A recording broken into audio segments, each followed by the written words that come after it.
at the Bicentennial Park. I actually used to work here. I worked here for about 6 months. So we do landscaping, you know, easy stuff, rake the leaves, mow the grass, clean the bathrooms, something simple. There's really not a whole lot of jobs out here. This park is neat because they dedicate a lot of things to veterans, so it's nice.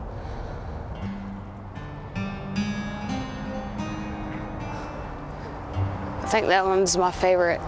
It says, "Remember Pearl Harbor." It is similar to my story.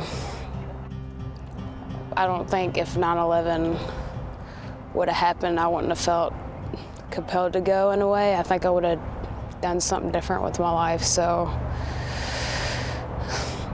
everything happens for a reason, so that's why I went.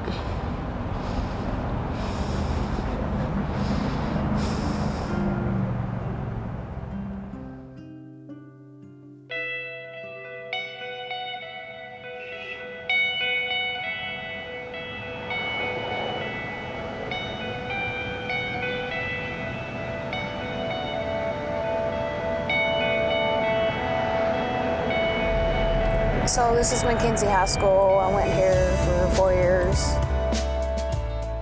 We're all pretty close because it's such a small school, so we all knew one another and partied together and kind of hung out.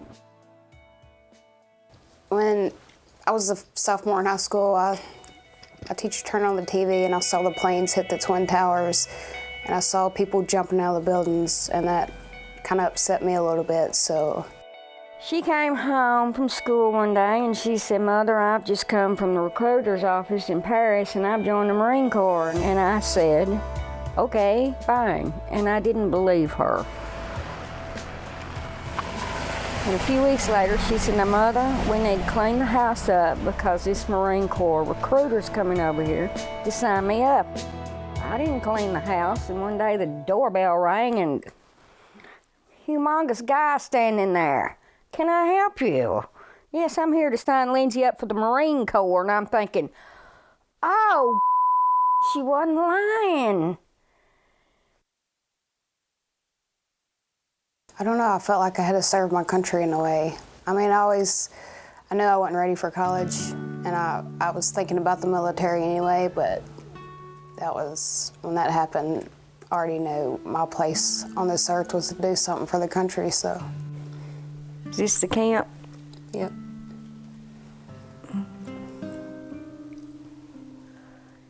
My sweet daughter was born 10 years after my youngest child. She was kind of a surprise, but very, very welcome. Very precocious. She was into everything. Had so many friends all of her life. She's just a beautiful, beautiful person.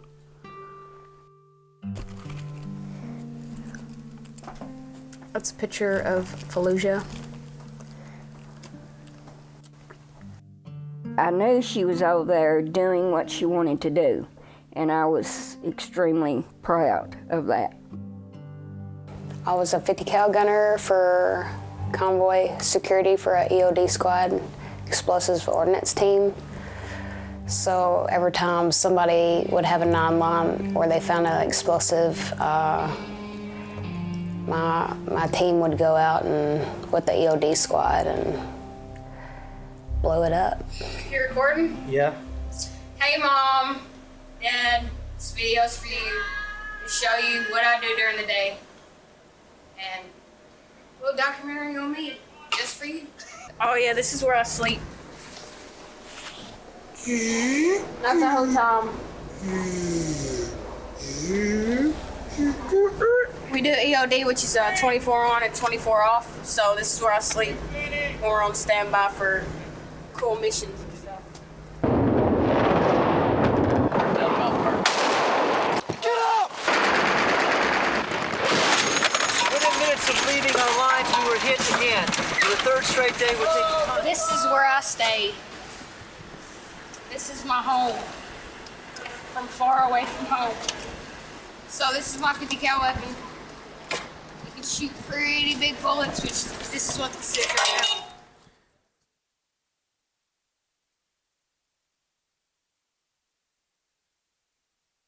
All right, can't zoom in pictures. You're blocking. What? Can you sit now? Yeah, I can see it now. Come on this side. This is what keeps me motivated.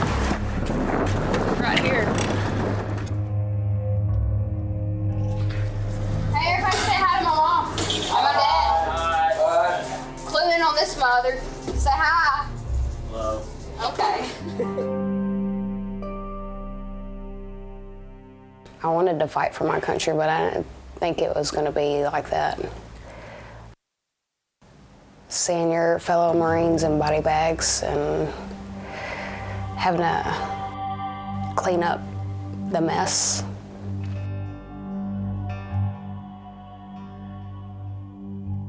I've seen the aftermath of explosions. It's pretty sad. And especially when you lose somebody that was a friend, that's pretty hard to deal with. I drove out to 29 Palms to meet her, and I could see when she got off the bus the difference in her. I could just see the whole change in her face, and I knew she was scared. She wouldn't let me go, and I just knew something had happened, and the whole person I knew had changed. I just felt it. The morning I got back from Iraq, I got out, so I kind of felt alone coming back into the civilian world. I didn't have that discipline and a time schedule like I had the Marine Corps. I mean, I worked, but I sort of drank a lot.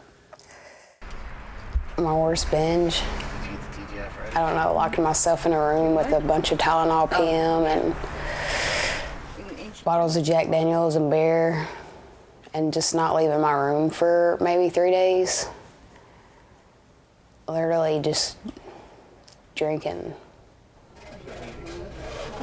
She got to where she wouldn't talk and she wouldn't interact with anybody. She was quiet. She wouldn't even interact with her brothers or her nephews and nieces, whom she adores, all of them, but she wouldn't interact with the family. Well, I got this tattoo when I was in Missouri during my training in Marine Corps. It's an M15, not an M16. And then I got this one when I was training too. And then these right here, I got in Okinawa. And this one says James Ray, and that one says Rebecca G, and that's my mom and dad. And October 1st, 08 is when I overdosed and was in a coma for 2 days, so I got that on there as a reminder not to do that again. She's my only daughter, and I almost lost her 2 years ago. She attempted suicide in my home, and that was the worst experience. I think worse than her being in Iraq is to sit there and watch that. And to be on a ventilator for 3 days, it was hard. It still is. I've lost my child, in a way. It's hard to see someone so lively and vivacious and precocious to turn into someone that's so quiet and inside herself, and she won't come out. It's hard.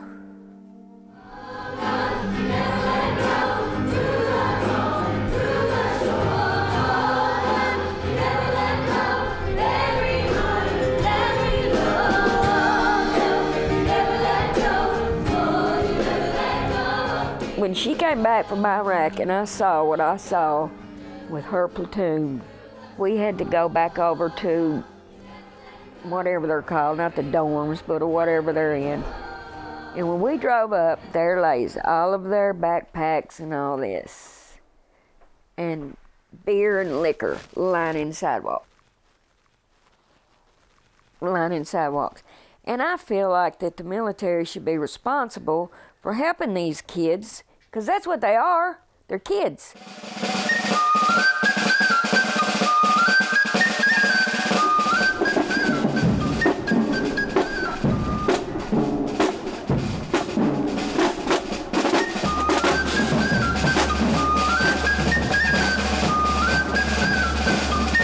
Because of the things that my generation of women in the military had to fight for, we shouldn't have to fight anymore. It should just be a given.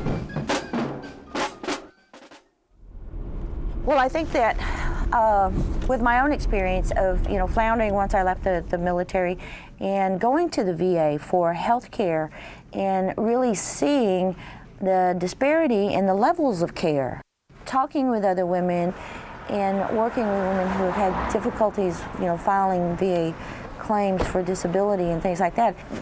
It was not equitable, and there did not seem to be an emphasis on making it equitable. To care for him who shall have borne the battle, and for his widow and his orphan. I understand where the saying came from, but in this day and age, I just don't understand how they could keep it. I mean, they can't change it because it's a quote. But I'm sure that they could come up with something that would be a little more welcoming to women. Women have served from the Civil War, from the very beginning. Civil War, World War I, World War II, Korea, Vietnam, up to the present day. There's really no reason why we should not have the same level of care and benefits that our counterparts have.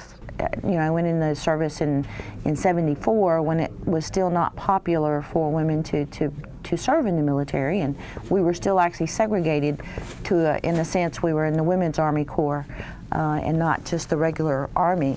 So I've competed for promotions, amongst my male peers. I've had some awesome positions of responsibility. I wouldn't trade any of it for $1 million. But when I left the service, especially for the first 2 or 3 years, I was really floundering. I am a 21-year Army vet. I retired in 1995. It's kind of like, you grow up in the military, and then when you retire, you don't really quite know what you want to do. I think I'm working now with a nonprofit that serves other veterans because this is a way for me to continue to serve. Well, this is Operation Stand Down. I came to find out about it. I was in Murfreesboro at the rehab clinic, and I've gotten a card from my counselor there, actually. So she gave me the number to Operation Stand Down. I called Miss Deborah. Miss Deborah told me to come on down. Like so many other women who are returning from Iraq and Afghanistan, acknowledging and getting treatment for their post-traumatic stress disorder is vital. This is where everything gets started, where all the clients come into. Operation Stand Down is registered. So I came to this counter and filled out my packet, and I met Miss Deborah, and then she referred me to Miss Mary. So that's how I came about to know this wonderful lady. Even though we're not kin, but we really are. We are seeing more and more women. Now, the numbers are not quite as large as their male counterparts, but for instance, last year, we probably saw about 11% increase in the number of women who were coming for services. We're not a VA facility. We are a nonprofit, so we're not, actually, confined to the rules that the VA has, which is the real blessing because we can fill in the gaps from what the VA can provide and what we can provide. Hey, Richard, let's take them back to the family room also so the little girl can run around and play. When you look at the psyche of a woman veteran versus the psyche of a male veteran, we do tend to process on a more emotional level versus a intellectual level. We actually accept the fact that we have issues quicker than men do, but we still have a lot of pride issues, and especially those that have served in the military, because we've had to deal in a male environment for so many years. and to show that we are competent and capable of performing our roles in the military. When we get out, we still have a tendency to have that toughness.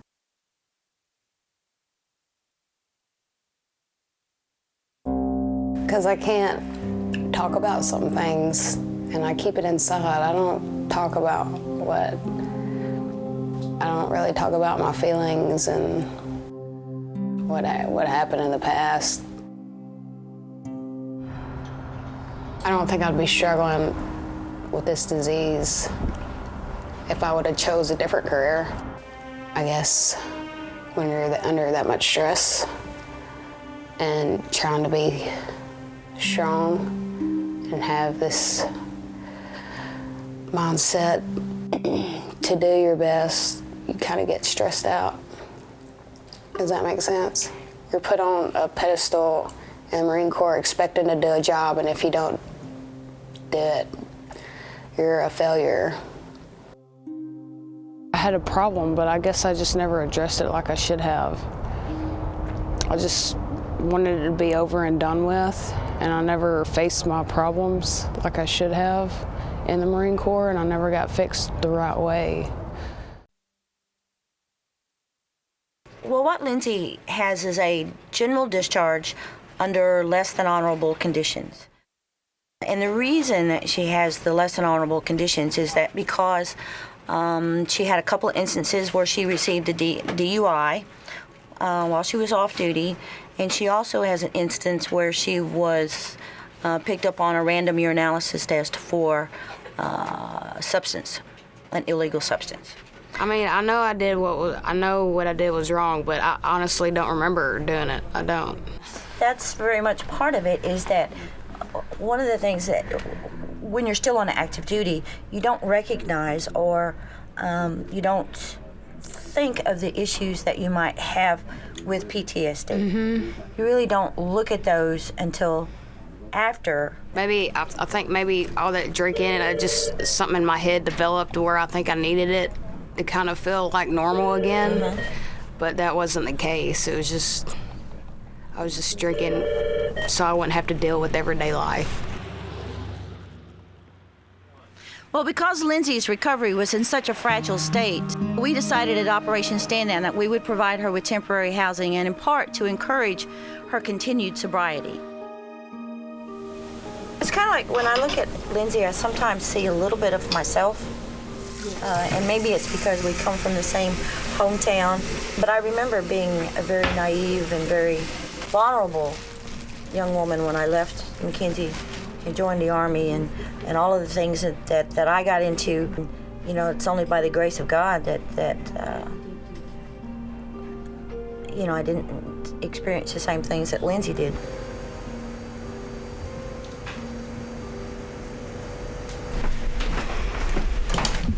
So I keep my meds in this little compartment. Hydroxyzine is for my anxiety, and then I take Antabuse so I won't drink, and then I have my birth control and Gabapentin that helps with the nightmares. Like I have a peaceful night's sleep, so I take that, and then I take Geodon it's an antipsychotic, and it helps keep my chemicals in my brain level good, so I don't freak out on nobody. In order to be considered a veteran, there are certain things that have to occur. Number one is your time in service. The other one is the character of your service. If you receive an honorable discharge, then you are eligible for any benefits that are out there for that period of time that you did serve. What's up, hot mama? How are you? Good. Good. I was looking at some jobs and For someone who has received in general under less than honorable, they are not considered veterans. So they are not eligible for any benefits, really.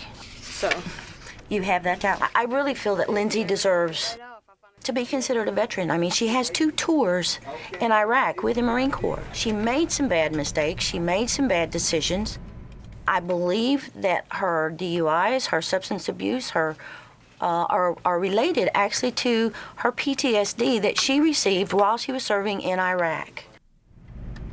And my situation. When you apply for the job, it always asks if you're a veteran, and it lists your discharge. So usually if you don't have an honorable, they think you're just this big mess up and you can't do the job, so they usually don't hire you. So I tend to go for the jobs that don't ask that. With encouragement and support, Lindsey has decided to fight her dishonorable discharge in court to receive the benefits that she deserves, such as her health care and her financial assistance for school. I emailed Jay this morning. Okay. And told him that you have decided that you're ready to do this. Yes, ma'am. I mean, I want to fight for it because I think I deserve to get to go to school after going, you know, to Iraq twice. You know, I don't care about money. I don't care about, you know, getting drawn disability. I don't care about that. I would just like to have a little money for to go to nursing school. And, you know, it's not that much, but I mean, everybody asks me, once a Marine, always a Marine, and I'm like, you know what, that's not true for me. We were able to get Lindsey into a 7-week program in Ohio that specializes in treating women veterans with PTSD. I went to Cincinnati for 7 weeks, and that freaking helped me. I literally had to sit down and write my traumas, and I had to read them over and over again. I burned it. It felt good to do it, because now that I'm sober, I kind of have peace with myself.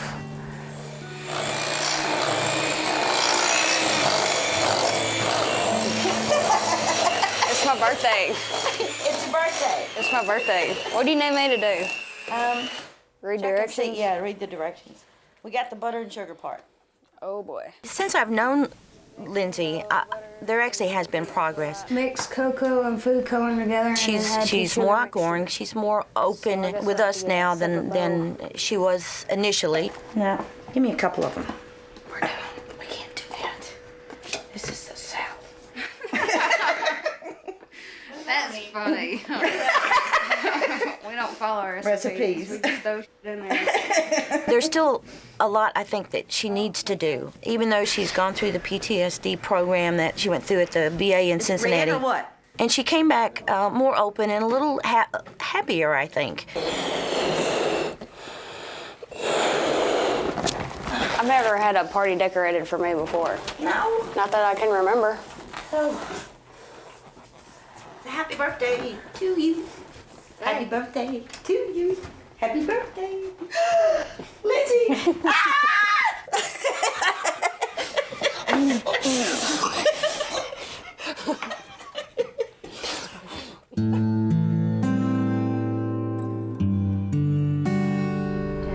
What time is your court date? It's at 8:30. And these days, when I see Lindsey, it's as if I'm seeing a different woman. She is stronger, she's more determined. We have helped her enroll in nursing school, and her legal case is moving forward. You are so good for my ego. Hot mama. Hot mama. Okay, I'm hot. You are hot. Literally, I'm hot. I know. Sweating. It's all right. That's cool. It'll be good. It's all good. Yeah. I'm gonna start living my life the way it should be lived. With a sober attitude, living it to the fullest. I have to, because if I don't, I'm gonna die.